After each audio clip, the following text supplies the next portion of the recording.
بانو قدسیہ کہتی ہیں محبت مرگ سے پہلے جنم کا نام ہے، اور مجھے ایسا لگتا ہے محبت جنم سے پہلے مرگ کا نام بھی ہے۔ یہ پہلے آپ کو مار ڈالتی ہے، پھر جی میں آئے تو جنم دے دیتی ہے۔ یہ پہلا انگارہ بنتی ہے، جی میں آئے تو گلزار۔ یہ میم کا پرچار کرتی ماہی محبت ہے، یہ میم سے بھینٹ لیتی محبت مرگ ہے۔ یہ محال، یہ محرک یعنی جلا دینے والی، اور یہ محشر ہے۔ محبت میم سے، یہ امر سے پہلے مرن ہے۔ محبت متروک یعنی قید کی گئی، محبت مستر، اور یہ محبت مشرک بھی ہے۔ وہ پاکستان ہی رہ چکی ہوتی اور اس پر ایسا برا وقت نہ آیا ہوتا، کاش پاکستان میں اس کے لیے ٹھیک ہوتا، اسے اپنے ماحول سے بھاگنے کی تمنا نہ ہوتی، اسے یہاں آنے کی چاہ نہ ہوتی۔ وہ شخص جو اس کے آگے پیچھے دائیں بائیں اندر باہر ہر طرف تھا، جو ہر طرف سے اسے اپنی طرف آتا نظر آتا تھا، وہ شخص اسے ساری زندگی نہ ملا ہوتا، لیکن وقت کی کمان میں اس کی اپنی مرضی کے تیر ہوتے ہیں اور وہ انہیں اپنی مرضی سے تاک کر چھوڑتا ہے۔ وہ ایک آنکھ میچے سانس گم گئے نشانہ باندھے بیٹھتا ہے، اپنے من پسند وقت، یہ چھوڑا وقت اور شکار جت۔ اب اس کے پاس اس کے علاوہ کوئی چارہ نہیں تھا کہ وہ خاموش رہے اور سب سے دور بھی، تعلیم مکمل کرے اور گھر جائے، اور یہی سب ہونا تھا۔ اداسی اور خاموشی کو لیے چند دن گزر گئے، اور بقول بانو قدسیہ مسکراہٹ سمیت وہ غائب ہونے کا فن جانتا تھا۔ عالیان فنکار اسے ان چند دنوں میں کہیں نظر نہیں آیا۔ اس نے اسے ڈھونڈنا نہیں چاہا، پھر بھی اس نے سوچا کہ وہ غائب ہونے کا فن سیکھ چکا ہے۔ تم بہت اداس رہتی ہو، ویرا پوچھ رہی تھی۔ نہیں، میں ٹھیک ہوں۔ رات گئے وہ کھڑکی کے سامنے بیٹھی تھی جیسے کسی کے انتظار میں ہو۔ میں نے کب کہا تم ٹھیک نہیں ہو؟ پریڈ میں عالیان آیا تھا تمہارے پاس، شاید اس نے کچھ کہا تھا تم سے۔ ویرا اس کے قریب آ کر کھڑی ہو گئی۔ کیا کہے گا وہ؟ امریہ نے کتاب جو سامنے رکھی تھی اور پچھلے کئی گھنٹوں سے رکھی تھی کو پڑھنے کی کوشش کر رہی تھی۔ کچھ بھی کہہ سکتے، وہ بہت خوش لگ رہا تھا۔ بعد میں نے اسے بہت اداس ہو کر جاتے دیکھا۔ ویرا واقعی موساد کی خفیہ ایجنٹ تھی، اتنے رش میں بھی اس نے یہ سب نوٹ کر لیا تھا۔ امریہ ویرا کو دیکھنے لگی، اس کے پاس بتانے کے لیے کچھ نہیں تھا۔ تم خاموش کیوں ہو امریہ؟ اس نے کہا، وہ مجھ سے شادی کرنا چاہتا ہے۔ اوہ، اور تم نے کیا کہا؟ Vera مسکرائی۔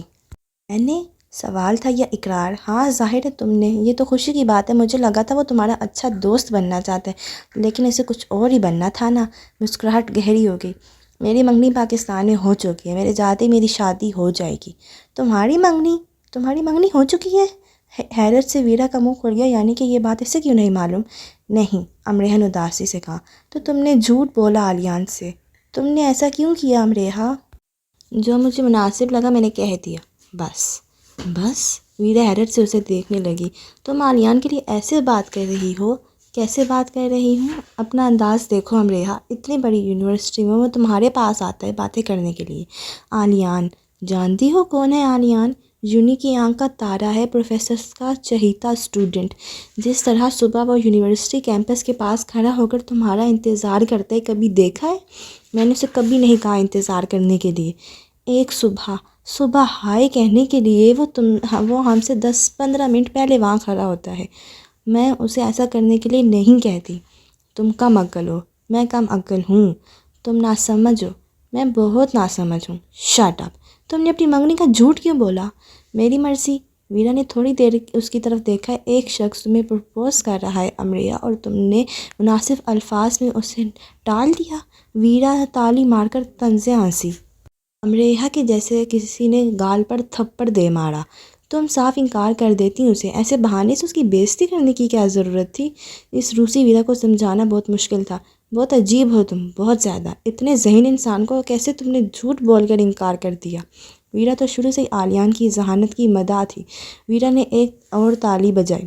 Young lady of Pakistan, the great lady. افسوس ہوا، امریہ کا منہ سرخ ہو گیا، وہ رو دینے کو ہو گئی۔ کیسے نہ کرتی میں انکار، پتہ نہیں کون ہے وہ، عیسائی، مسلم یا یہودی؟ مارگریٹ اس کی ماں کا نام ہے، تو باپ کا کیا ہوگا؟ آئزک، داؤد، کیا ہوگا؟ امریہ تیز آواز میں چلا اٹھی، اسے ویرا کے انداز سے تکلیف پہنچی تھی۔ ویرا اسے دیکھنے لگی۔ اتنی معمولی سی وجہ کے لیے؟ بہت اطمینان سے اس نے پوچھا۔ معمولی وجہ نہیں ہے یہ ویرا، نہیں ہے یہ سب معمولی۔ اس کے باپ کا، خاندان کا کوئی اتا پتہ نہیں ہے، وہ کون ہے وہ خود بھی نہیں جانتا ہوگا۔ کیا مطلب ہے تمہارا اس بات سے؟ ویرا کی آواز تیز ہو گئی۔ یورپ کے آزاد معاشرے کے دین، غیر مذہبی، غیر علاقائی اقدام کی پیداوار۔ معمولی باتیں نہیں ہیں یہ سب۔ میرے خاندان کے لیے تماچے جیسی باتیں ہوں گی یہ سب۔ تماچا؟ ویرا استہزائی ہنسی۔ خاندان؟ واو، تم تو سیدھے سیدھے آریان کی بےزتی کر رہی ہو۔ یہ سب اتنا آسان نہیں ہے جتنا آسانی سے تم مذاق اڑا رہی ہو۔ امریحہ نے بے بسی سے ویرا کو دیکھا۔ تمہارے ہاں محبت سب حساب کتاب لگا کر کی جاتی ہے امریحہ۔ ویرا بےحد سنجیدہ ہو چکی تھی۔ امریحہ خاموش رہی، وہ اتنی ذہین کبھی نہیں رہی کہ مدلل انداز میں کسی بھی سوال کا مقدمہ لڑ کر جیت سکتی۔ کیسے تم نے اس کے خاندان اور اس کے مذہبی غیر مذہبی ہونے کا حساب کتاب لگایا اور اسے انکار کر دیا، وہ بھی جھوٹ بول کر؟ بہت ذہین ہو تم۔ اپنے حاصل جمع کا فائدہ دیکھا، تم نے دیکھا کہ تم اس کے ساتھ نقصان میں رہ رہی ہو تو تم نے جھٹ جھوٹ بول دیا، اور ایسے جھوٹ بولا کہ وہ تمہارا دوست تو رہے لیکن کچھ اور نہ بنے۔ ایک بار تم نے مجھے کہا تھا کہ میں انسان کم مشین زیادہ ہوں، آج میں تمہیں کہتی ہوں تم انسان کم کیلکولیٹر زیادہ ہو۔ اس کی ذہانت، اس کی قابلیت گئی بھاڑ میں۔ وہ کتنا اچھا انسان ہے یہ سب بھی بس اس کا باپ ہونا چاہیے اور اس کا خاندان۔ یورپ میں یہی سب ہے۔ تو سب کیا ایک دوسرے سے نفرت کرنے لگے؟ تمہارا مذہب ایسے لوگوں سے نفرت سکھاتا ہے؟ تم بہت مذہب کی باتیں کرتی ہو نا۔ تمہیں چھوٹے کپڑے پہننا پسند نہیں، تمہیں چھوٹا ظرف رکھنا، چھوٹا دل رکھنا پسند نہیں ہے، ایسے جھوٹ بولنا، بے عزتی کرنا۔ دکھ کی ناتمام گہرائیوں میں اتر کر وہ بے بس کھڑی ویرا کو دیکھنے لگی۔ مان لیا کہ وہ تمہارا ہم مذہب ہے، پھر وہ مسلمان ہی ہے۔ امریحہ کی کمزور آواز نکلی۔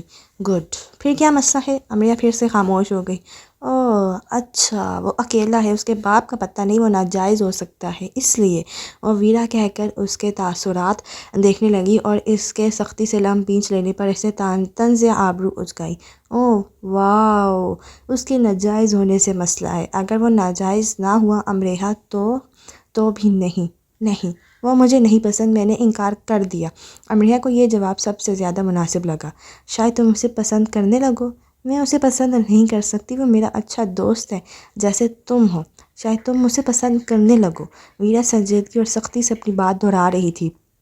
یا شاید تم اسے پسند کرتی بھی ہو لیکن اپنے خاندان کے لیے، اپنے معاشرے، اپنی روایات کے لیے۔ میں اسے کیوں پسند کروں گی؟ کون سی خوبی ہے اس میں؟ اگر وہ قابل ہے تو یونی میں ہزاروں اور بھی ہیں۔ مجھے اسے ہاں کہنے کے لیے مجبور نہیں کیا جا سکتا۔ تم مجھے مطمئن کرو امریحہ، مجھے اس کی سمجھ نہیں آ رہی۔ جو کہنا تھا میں کہہ چکی ہوں، امریحہ نے بے تاثر انداز اپنا کر کہا۔ شاید تمہارا خیال ہے کہ وہ اگر مسلمان ہے بھی تو تم جتنا اچھا انسان نہیں ہے۔ وہ تمہاری طرح عبادت نہیں کرتا ہوگا، تمہاری طرح حلال فوڈ کا استعمال نہیں کرتا ہوگا، اسے بنیادی مذہبی تعلیمات کے بارے میں معلوم نہیں ہوگا، اور اگر وہ تمہارے خاندان کے پاس جاتا ہے تمہارا ہاتھ مانگنے تو اسے ان سب باتوں کی وجہ سے رد کیا جا سکتا ہے نا امریحہ؟ امریحہ خاموش رہی۔ جواب دو امریحہ۔ ہاں، امریحہ چلا اٹھی۔ تم ٹھیک کہہ رہی ہو، اتنا آسان نہیں ہے یہ سب، بہت مشکل ہے یہ سب۔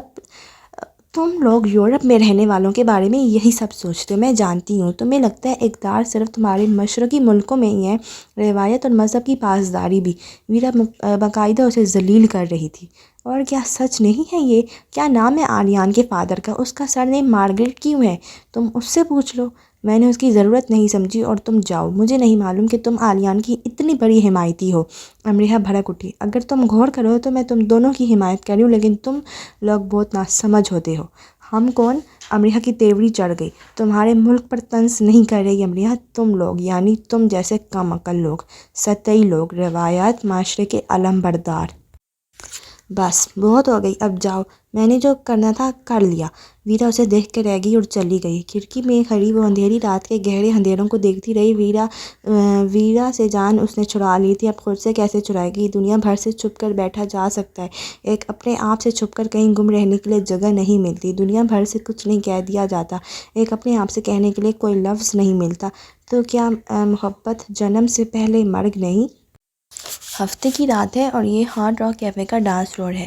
ڈی جے اپنے میوزک کے ساتھ تجربات کرنے سے پہلے ایک خاص ڈسک کو پلے کرنا چاہ رہا ہے۔ یہ ڈسک اسے بارٹینڈر کارل نے دی ہے۔ کیفے میں یونیورسٹی اسٹوڈنٹس کا کافی رش ہے، خاص کر بزنس اسکول کے اسٹوڈنٹس کا۔ ڈانس فلور پر ڈانس شروع ہوا ہی چاہتا ہے۔ کارل کاکٹیل بنا رہا ہے۔ آلیان ابھی اس کے سامنے رکھی اونچی کرسی پر نیم دلی سے آ کر بیٹھا ہے۔ اسے کارل نے ہی کچن سے بلایا ہے اور اب ڈی جے نے ڈسک پلے کر دی ہے۔ تمہاری منگنی ہو چکی ہے؟ نہیں، سبھی رازوں اور اسراروں کے پردے چاک کرتی آوازیں ہیبت ہوتے ہوئے کلب میں گونجی۔ عالیہ نے ایسی تکلیف کی شدت سے جو کسی زخم کی پیداوار نہیں بلکہ زخم کا موجب بننے والی ہوتی ہے، سر اٹھا کر کارل کو دیکھا، اور یہ دیکھنا ایسا تھا جیسے وہ دراصل کسی بھی چیز کو نہیں دیکھ پا رہا۔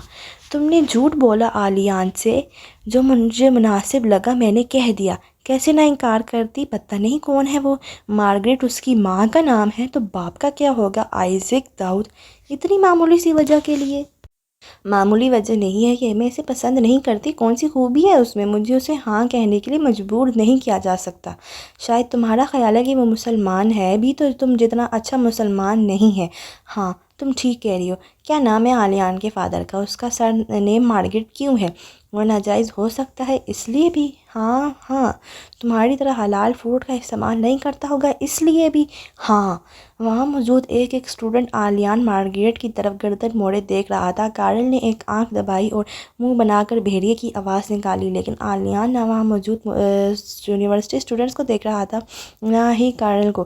وہ اپنے جوتوں کی نوک کو گھور رہا تھا۔ اسے آج معلوم ہوا تھا ایک دم سے کیسی اونچائی پر بیٹھے بیٹھے ہم جوتے کی نوک تلے آ جاتے ہیں۔ اس کے منہ پر کبھی کسی نے تھپڑ نہیں مارا تھا۔ اس کے سرخ ہوتے منہ پر آج تھپڑوں کے نذرانے تضلیل میں لپٹ کر مارے گئے تھے۔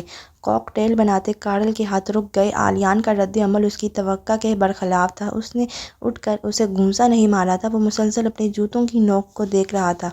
ایسے کھیلوں کے وہ پکے دشمن تھے، ویسے وہ دوست تھے۔ عالیہ! کارل نے اسے آواز دی۔ عالیہ نے جوتے کی نوک سے نظریں اٹھا کر اسے دیکھا۔ شکریہ کارل، میں تمہارا یہ احسان عمر بھر نہیں بھولوں گا۔ وہ اٹھا اور قدم اٹھانے کے لیے جدوجہد کرنے لگا۔ وہ ناجائز ہو سکتا ہے اس لیے بھی؟ ہاں۔ نہیں، وہ مجھے نہیں پسند۔ کیا نام ہے عالیہ کے فادر کا؟ اس نے کانوں پر ہاتھ رکھ لیے، لیکن پھر بھی وہ بہرا نہیں ہوا۔ محبت کی زبان اس وقت تو بولتی ہے جب اس کے گنگا ہو جانے کی دعا کی جاتی ہے، اور محبت کے کان اسی وقت تو سب سننے لگتے ہیں جب ان کے بہرے ہو جانے کی بددعا کی جاتی ہے۔ کیا نام ہے عالیہ کے فادر کا؟ کیا نام ہے؟ فادر۔ اس کا سر نیم مارگریٹ کیوں ہے؟ فادر۔ فادر۔ میں صبح بہار کا پہلا لالے کا پھول ہوں جو عشق کے داغ سے مسلسل تڑپ رہا ہوں۔ محبت جگت جوت، جسے مٹھی میں کر کے آنکھوں کے سامنے رکھ لینا آسان نہیں۔ آنکھیں نہیں چندیاتی، قسمت چندیا جاتی ہے۔ وہ اتنی جلدی کہاں مہربان ہوتی ہے۔ محبت کی دیوی تو گھٹنوں کے بل جھکوا کر اپنی آنکھیں موند لیتی ہے۔ دیوی کی مرضی آنکھیں کھولے نہ کھولے، انسان جو سب سے زیادہ خواب محبت کے دیکھتا ہے تو انسان پر سب سے زیادہ خواب محبت کے ہی بھاری پڑتے ہیں۔ انسان کسی بھی مزاج یا نسل سے تعلق رکھتا ہو، دعا کے لیے باقاعدہ ہاتھ نہ اٹھائے، لیکن اندر ہی اندر اتنی آرزو ضرور کرنے لگتا ہے کہ کائنات میں چھپا کر رکھی ساری محبت اس کی جھولی میں ڈال دی جائے۔ کہیں نہ کہیں پر اتنا ضرور سوچتا ہے کہ محبت کو وہ بھی کچھ چرا ہی لائے۔ ساری محبت چرا لینے کا خواب عالیہ مارگریٹ نے بھی دیکھا، اور یہ خواب اس پر بہت بھاری گزرا تھا، کیونکہ محبت وہ ممنوع سی بھی تو ہے جو مست مست ناچ نچواتی اور پھر بھی دہن کھول کر دورے شہوار کے درشن نہیں کرواتی۔ جھولی پھیلائے رقص یار کے رقاص اپنے پیر جلا بیٹھتے ہیں تب بھی نہیں، بس نہیں، اپنا تن من بھسم کر ڈالتے ہیں تب بھی نہیں۔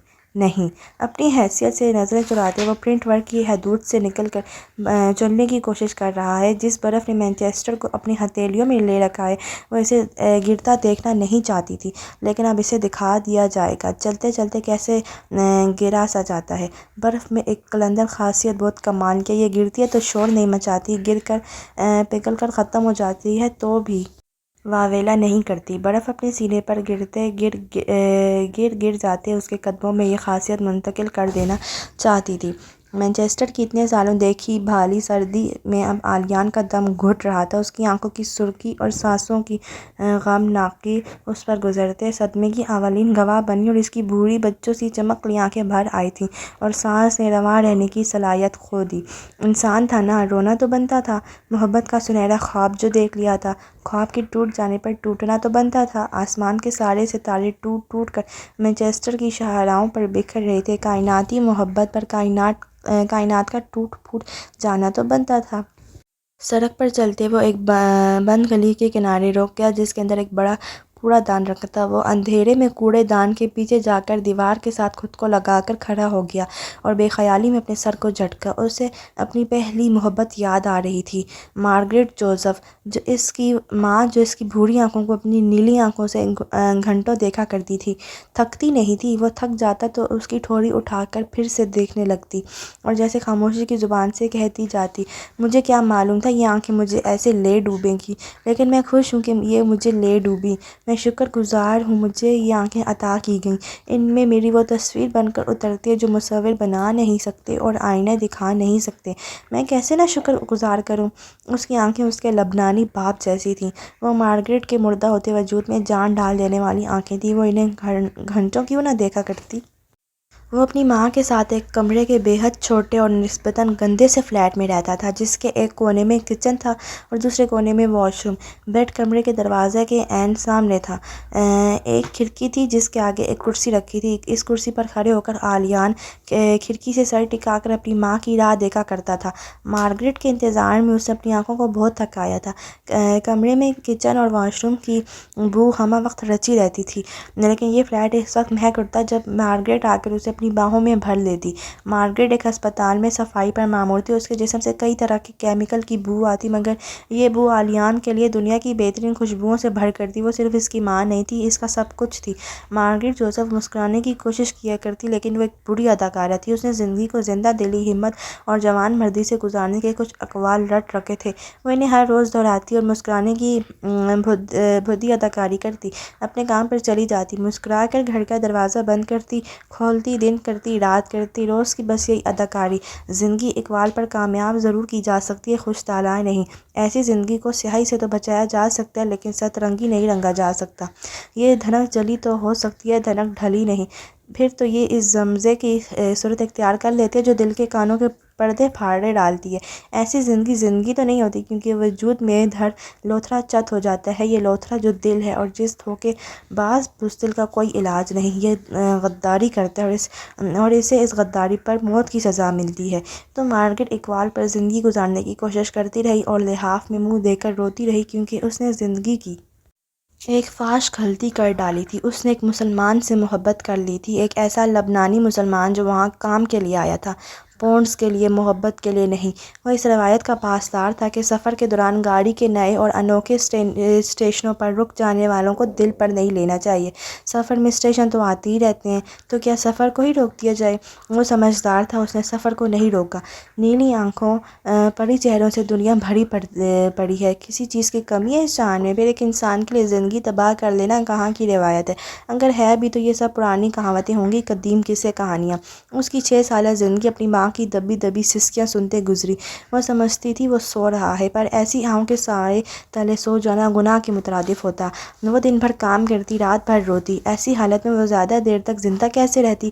کیوں کر زندہ رہتی؟ جو انسان کچن میں کام کرتا، بیڈ پر لیٹا، کھڑکی میں کھڑا، ہر حالت میں صرف انتظار کے مجسمے میں خود کو ڈھالتا چلا جائے، وہ زندہ رہ کر زندہ کیسے ہو سکتا ہے بھلا؟ ایسے انسان کو تو جلد مر جانا چاہیے۔ جس کا لوتھڑا دل خون بنانے کے بجائے خون اگلنے لگے، یہ ایسے لوتھڑے کے مالک کو جلد ہی مر جانا چاہیے۔ وہ پہلی تکلیف، وہ یاد جو آلیان سے جدا ہونے کے لیے کبھی تیار نہیں ہوتی تھی، کچھ یوں تھی کہ کمرے کی واحد کھڑکی کے آگے رکھی کرسی پر کھڑا وہ نیچے جھانک کر اپنی ماں کو تلاش کر رہا ہے۔ نیچے ایک مصروف سڑک تھی جس پر چھوٹی چھوٹی کئی دکانیں اور سٹورز واقع تھے۔ مارگریٹ تھکی تھکی اس سڑک پر چلتی اسے نظر آ گئی۔ وہ اندر آئی اور بیڈ پر بیٹھ کر اسے دیکھنے لگی، پھر چل کر اس کے پاس آئی اور وہی اپنی اداکارانہ مسکراہٹ سے اسے دیکھا اور اس کا ہاتھ پکڑ لیا اور کرسی کے پاس گھٹنوں کے بل بیٹھ گئی۔ تم بہادر ہو نا؟ مارگریٹ نے ایک اچھی مسکراہٹ سجا کر پوچھا۔ جب آلیان تھوڑا بڑا ہوا تو اس نے کئی سالوں تک خود کو ہڑبڑا کر اٹھتے اور کہتے سنا، نہیں میں بہادر نہیں ہوں۔ وہ 2 تنہا لوگ جب ایک دوسرے سے یہ بات پوچھنے کی جرات کرتے ہیں تو حقیقتاً یہ کہنا چاہ رہے ہوتے ہیں کہ اب تیار ہو جاؤ، تم بہادر ہو یا نہیں۔ تمہیں بہادری دکھانی ہوگی، تلخ حقیقتیں تمہاری رسیلی زندگی میں گھلنے کے لیے تیار ہیں۔ کیا تم بھی تیار ہو؟ اپنے لبنانی باپ کی اسی آنکھوں سے وہ مارگریٹ کو دیکھنے لگا۔ ہاں کہ نا؟ ماما پاپا کے پاس جا رہی ہیں۔ مارگریٹ نے اس کے گال پر پیار کیا اور کھڑکی میں جا کر کھڑی ہو گئی۔ دیکھا وہ ایک بری اداکارہ تھی، زیادہ دیر تک مسکرا نہ سکی۔ پھر بہت دیر کے بعد وہ وہاں سے ہٹی اور ایک چھوٹے سے بیگ میں اس کے کپڑے رکھنے لگی۔ ایک دوسرے سفری بیگ میں اس نے اپنی ایک جینس اور 2 شرٹس رکھی۔ دونوں بیگ اٹھا کر اس کا ہاتھ تھام کر وہ اسے اپنی دوست کے پاس لے آئی اور اس کے گال چوم کر چلی گئی۔ مارگریٹ چلی گئی اور کتنی ہی صدیوں بعد واپس آئی۔ اتنی صدیوں بعد کہ آلیان نے جان لیا کہ اس کی ماں سوتے جاگتے کام کرتے خاموش بیٹھے سسکتی کیوں رہتی تھی اور مسکرانے میں وہ اتنی بری اداکارہ کیوں تھی، اور یہ بھی کہ اس کی نظریں کن ویرانیوں میں بھٹکا کرتی تھی اور اس کے وجود سے آہیں اور کیوں کر نکلا کرتی تھی، اور وہ ایک قبر بنی قبرستان کیوں لگنے لگی اور کرب کی جڑیں اس کے اندر سے پھوٹ کر تناور درخت بناتی جنگل کیسے ہو جایا کرتی تھیں۔ جب وہ آئی تو وہ سوزین آنٹی کے گھر کے پچھواڑے میں ایک طرف بیٹھا کھیلنے والے بچوں کو دیکھ رہا تھا۔ ان بچوں نے کئی بار اسے اپنے ساتھ کھلانے کی کوشش کی تھی، لیکن وہ اپنی ماں پر ہی گیا تھا۔ وہ ایک برا کھلاڑی تھا، وہ کھیل کو کھیل نہیں سکتا تھا۔ بیٹھے بیٹھے اسے خبر سی ہو گئی کہ اس کی ماں کہیں اس کے قریب ہے۔ وہ گھر کے اندر آیا۔ دور سے ہی اس نے مارگریٹ جوزف کی ہچکیوں کو سن لیا۔ وہ ساری اداکاری کو بالائے طاق رکھ کر رو رہی تھی۔ ہاں، وہ مجھے نظر آ گیا تھا، وہ مجھے مل گیا تھا۔ 3 ہفتے میں اسے پاگلوں کی طرح ڈھونڈتی رہی۔ اس کے دوست نے کہا تھا مجھے چند ماہ بھی رکنا پڑے تو میں وہیں رکوں، وہ وہیں ملے گا، اور وہ مل گیا۔ اور اس نے جیسے مجھے دیکھ کر بھی نہیں دیکھا، مجھے اندیکھا کر کے وہ تیزی سے وہاں سے غائب ہو گیا۔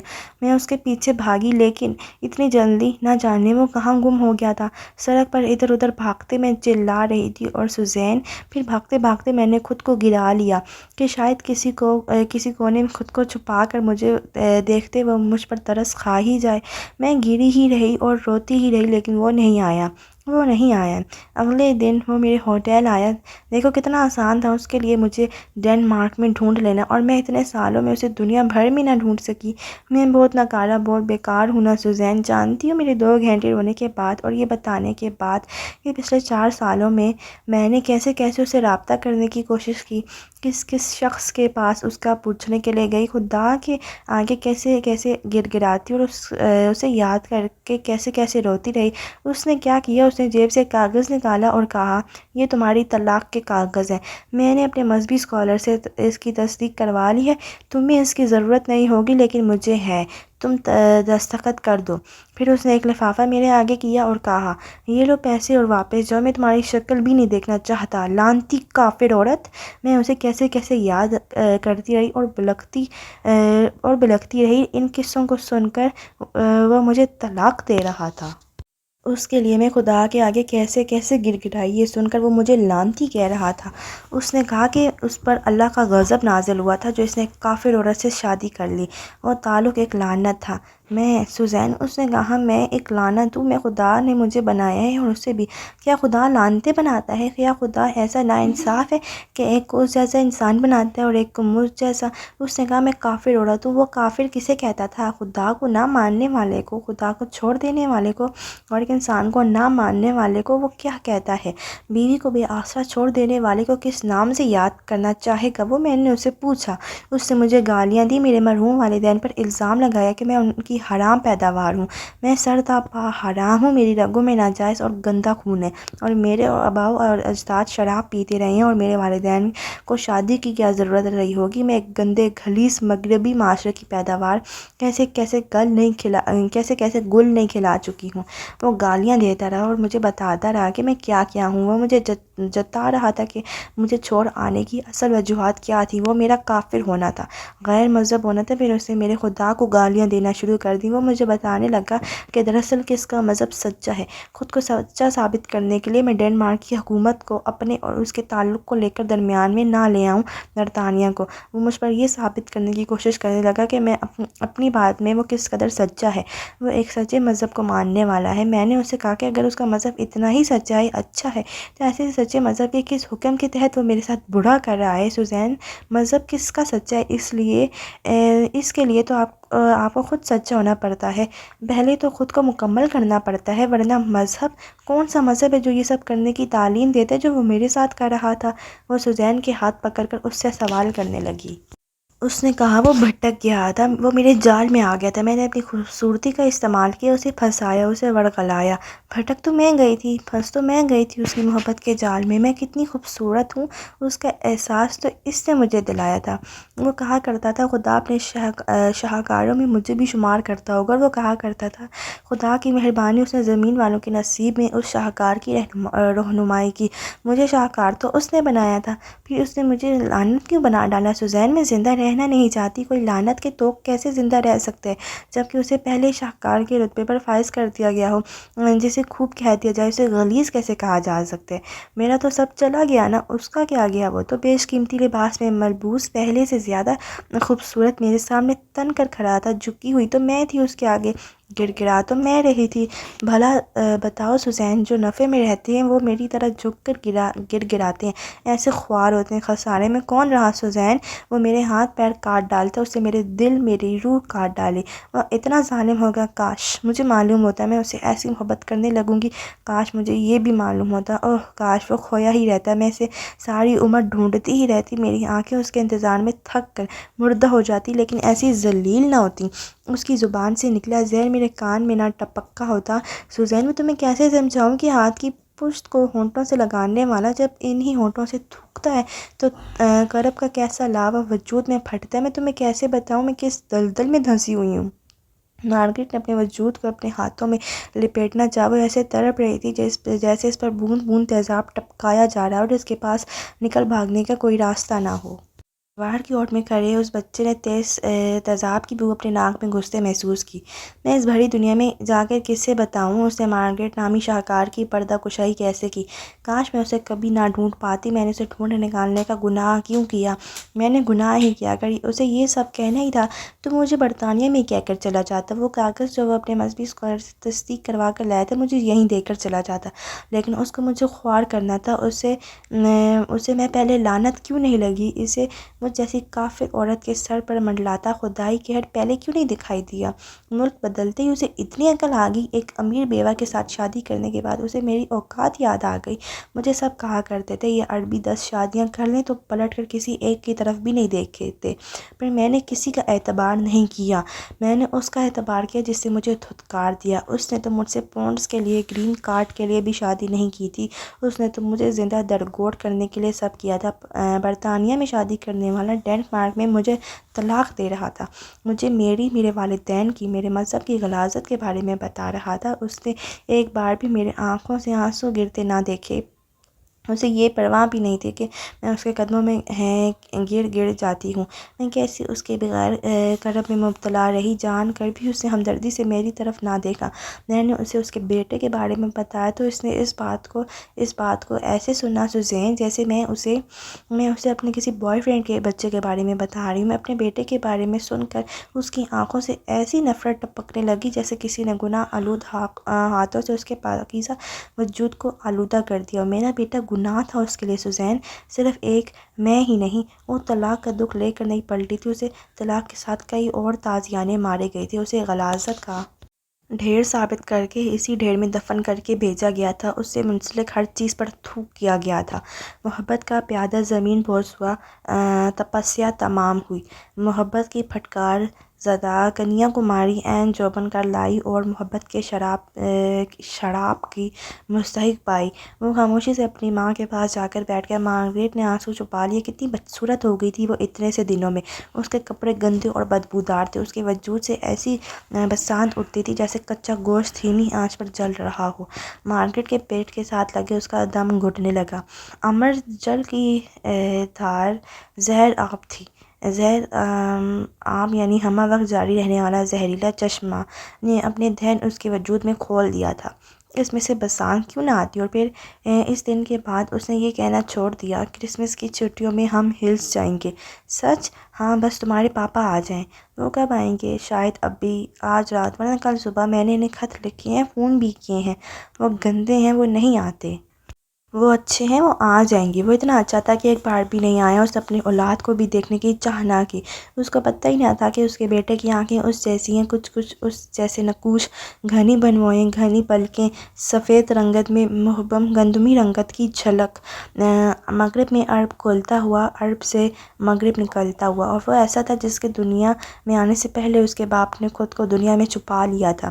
اور مارگریٹ آخر تک یہ جان نہ سکی، جو گم ہوتے ہیں ڈھونڈنے انہیں جاتا ہے، جو خود کو چھپا لیں انہیں ڈھونڈ نکالنا تذلیل ہے، تذلیل بلکہ گناہ عظیم۔ ایسے گناہوں سے خود کو بچانا چاہیے۔